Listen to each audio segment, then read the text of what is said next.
Alright, so here it is. I wasn't going to show you until it was done, but I just can't resist.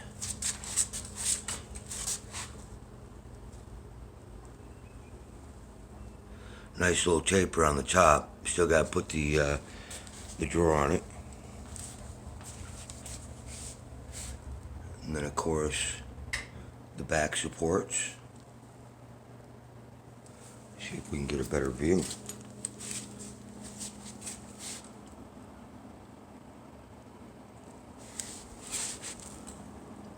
As you can see, it's been rounded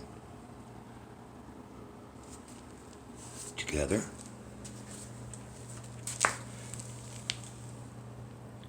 So it has a taper or a round over on the bottom and along the inside, and then there's the corbel-like thing. It sits in there. And then there's the other one. That's going to help keep it from racking. Okay. One more beauty shot of that beautiful foot. Alright. And that's pretty much it until I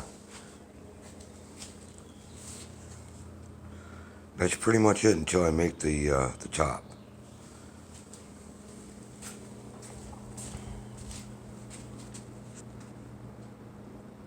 If I can hold the camera steady.